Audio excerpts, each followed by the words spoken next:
everybody. As the world is mourning the loss of one of Hollywood's absolute greats, Trekkies everywhere have been flocking to watch Star Trek VI: The Undiscovered Country. Who was Christopher Plummer's General Chang? How did he come to be aboard Kronos 1? How did he come to be the prosecutor at Kirk and McCoy's trial? And what connection did he have to Green Lantern? All these questions in mind, I am Sean Ferrick for Trek Culture, and here are 10 things you never knew about General Chang. Now, starting with the look of the character. Now, as you'll know from seeing pictures or from seeing the film, he looks quite different from your standard Klingon. Now, he doesn't have the really pronounced head ridges, and he doesn't have the big wild hair. That is because effectively Christopher Plummer said, nah. Leonard Nimoy had several phone calls back and forth with Plummer when it came to taking the role. You see, Nicholas Meyer had written the character of General Chang with only Christopher Plummer in mind. He was not about to take anybody else for this role. Plummer, for his part, didn't want to be, covered underneath all of that heavy prosthetic makeup.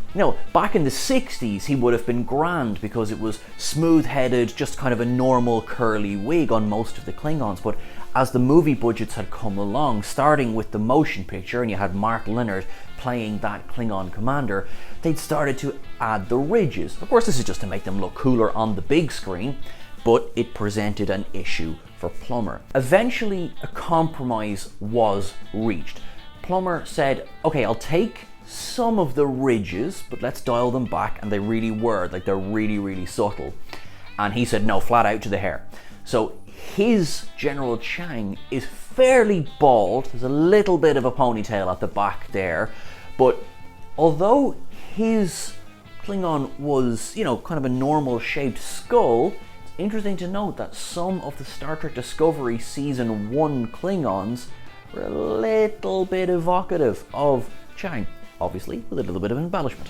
One of the most distinctive pieces of Chang's appearance is that eye patch over where, his left eye used to be. Now, there was a joke in the props department, okay? So this thing is secured by 3 rivets directly into the man's skull. Solid pass. But on each of those rivets, there was a little Klingon emblem painted on. Now, as I say, this was just done for a joke, but it actually goes a little bit toward, highlighting Chang's patriotism. It's a bit like, here I am wearing a NASA t-shirt with the American flag and my strong American accent. It's his way of always walking around with the emblem on him at all times, because, you'd hardly just pop that off at night now, would you? While it was never designed to be seen on screen, it is a little bit of a telltale as to where Chang's head is at. For him, the Empire is something that's always with him, and that is something that plays into his motivations in this film. Now, one of the behind-the-scenes gags about Chang is that apparently he was so well respected that he was above the Dahar Masters. Now, the Dahar Masters, Kor, Koloth, and Kang, are 3 of basically the original Klingons, the big guys. You had Michael and Sarah as Kang, who was introduced in Day of the Dove in the original series. You had Koloth, played by William Campbell, who was introduced in Trouble with Tribbles. And of course you had Kor, who was introduced in Errand of Mercy, which is of course the episode that introduced the Klingons. Now, John Colicos came back in, they all came back in season 2 of Deep Space Nine, Blood Oath. Unfortunately, only John Colicos survived that episode. And as he was returning to film his second episode for Deep Space Nine, The Sword of Kahless, he tried to pull rank. He tried to go Dahar Master here. Can I lose the wig? Because, as you might remember, Kor has a big mane of hair. And he was told, no. So John Colicos jokes that apparently you need to be at the level of General Chang and Christopher Plummer before they'll let you have a shears in Star Trek. Chang's story mirror images a real-life story. Klaus von Stauffenberg, who was pretty much essential in Operation Valkyrie during the Second World War, attempted to have Hitler killed by planting a bomb nearby. Now, unfortunately, that assassination attempt failed. But the entire point behind it was to show the world that Hitler's beliefs were not necessarily Germany's beliefs. Now, into Star Trek VI, you had Chang, who organised with other Klingons to have Gorkon assassinated.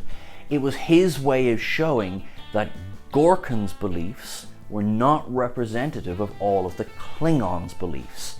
Now, this is a mirror image because Gorkon was, of course, preaching peace with the Federation, which is a little bit different from what Hitler was preaching. While their intentions came from their own noble beliefs, Chang's, of course, was to continue hostilities, whereas von Stauffenberg's was to end them. Taken as depicted in Star Trek VI, Christopher Plummer's Chang is effectively just a baddie, you know? He has his own president killed. He, fires on his own ship. He's not a nice bloke. Now, A.C. Crispin's novel Sarek actually goes a little way to redeeming him. So this novel is set after the events of Star Trek VI. So the Kidderminster Peace Accords they're underway, and Sarek discovers that a member race of the Federation, the Freelands, have been conspiring with Vulcan aides to telepathically take control of high-ranking Klingon officials. Now, why are they doing that? Well, the Freelands are the Romulans.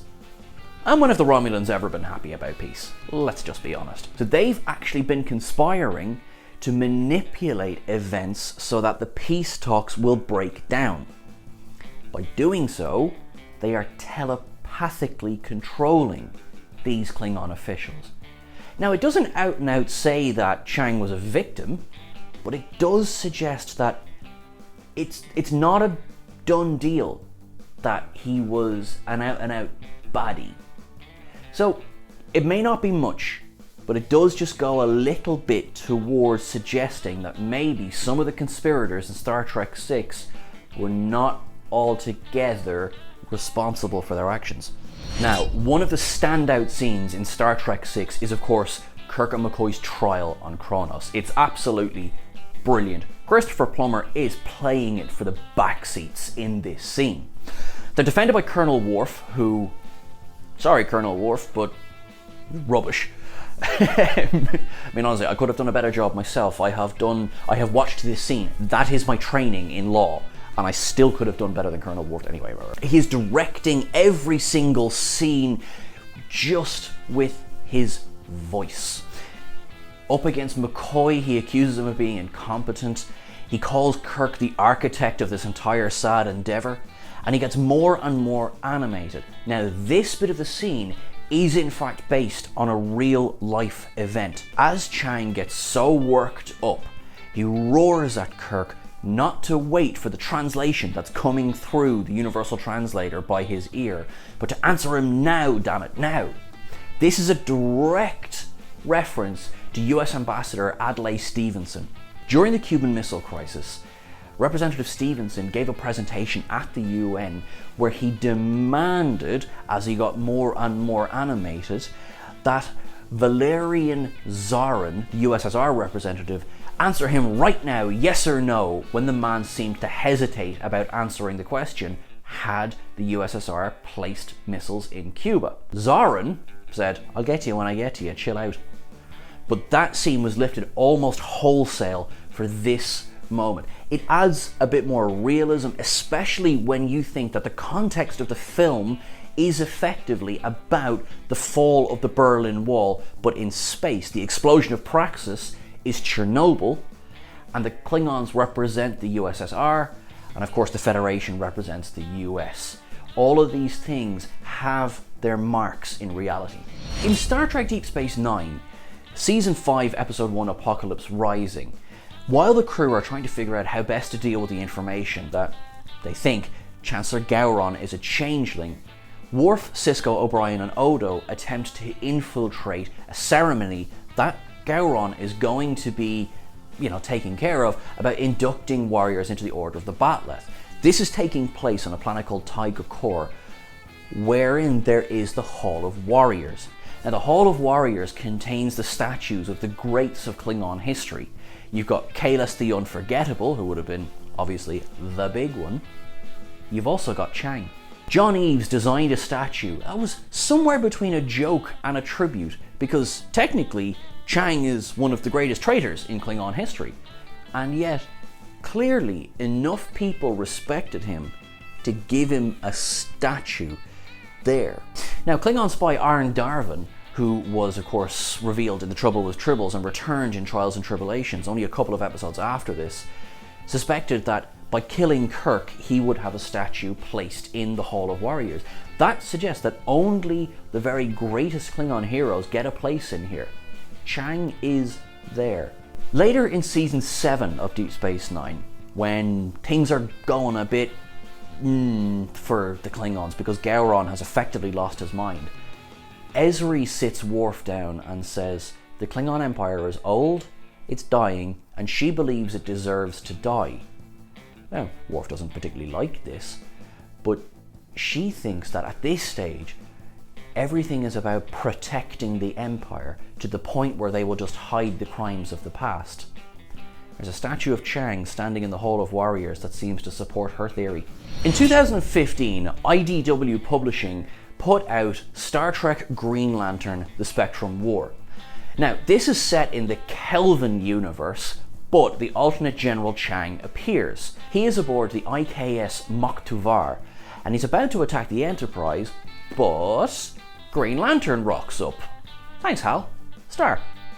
Now, bit of a problem, because a yellow power ring finds its way to Chang, turning him into a yellow lantern. Now, yellow's about fear, and yep, Chang fits the bill. Although he is unable to defeat the Enterprise, he does rock himself back to Kronos and kills the High Council, setting himself up as the Emperor.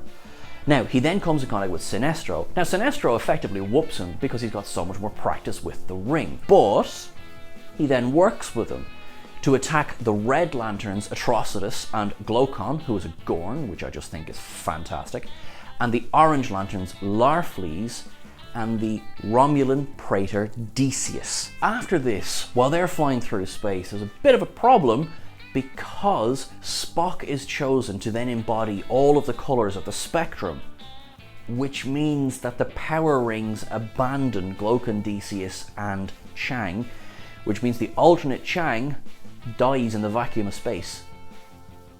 He's not doing too well, Chang, is he? While not shown on screen, Chang is in fact one of the original Klingon generals. Now, he was a general in 2293, which is when the events of the Undiscovered Country are set, but back in the 2260s, which was the original series, he was in fact, now what is not on screen, he was one of the generals controlling the Klingon fleet in the episode Errand of Mercy. So this was the very short-lived Federation-Klingon War of 2267. That led on from the, again, short but devastating war of 2257. The Federation fleet and the Klingon fleet came into contact around the planet of Organia. Now, that was going to be a bit of a problem because they were fairly evenly matched. There was no guarantee as to who was going to win this fight. Down on the planet, you had Kirk and Spock, and you had Kor. The people of Organia, the Organians themselves, they had given the impression that the Klingons could, oppress them and take over because they just didn't want to fight. They were, in fact, a highly advanced race of non-corporeal beings. They imposed the Treaty of Organia on Federation and Klingons, which meant that nobody could fight. They effectively manipulated matter so that all of the weapons on every ship and every handheld weapon were too hot to touch. They couldn't fight if they wanted to. That meant that up in space, you had Chang with an entire fleet of D7s behind him, unable to do anything. He got this close to fully taking on the Federation, and it was taken away from him. Although it wasn't particularly the Federation's fault, that left him seething just a little bit.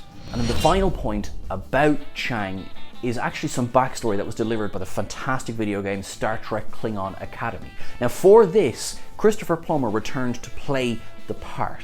It's set before the events of Star Trek VI, and it actually suggests that long before that Gorkon ever became the Chancellor, Chang did not support the man, even when they were in the High Council together. You see, Gorkon was Chief of Staff to the Chancellor at the time. That Chancellor was challenged by a Klingon called Kaldon.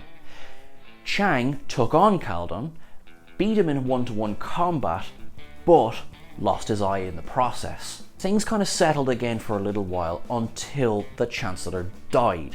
Gorkon was the next in line as Chief of Staff. However, Kaldon's brother Melkor was having none of it. He established himself as a false emperor, basically staging a coup and splitting the empire. Now, Chang, while he was no supporter of Gorkon's, was definitely no supporter of Melkor's, and he engaged him again and again and again. However, he was losing the fight. So he teamed up with Gorkon, and together their forces managed to overthrow Melkor and restore the empire to what it was supposed to be. Gorkon was elevated up to Chancellor, and as a reward for this, Chang was elevated to Chief of Staff. Now that, although it seems like a nice gesture on the part of Gorkon, actually set in motion the chain of events that led to both men's deaths. That's everything for our list on the 10 things you didn't know about General Chang. If you think we missed anything, please drop it into the comments below. Don't forget to like, share and subscribe. You can find us over on Twitter at Trek Culture. You can find myself at Sean Ferrick. Guys, remember, look after yourselves. Maybe today isn't a good day to die. Maybe do that another day. In fact, why don't you live long and prosper while you're at it? Cheers, guys.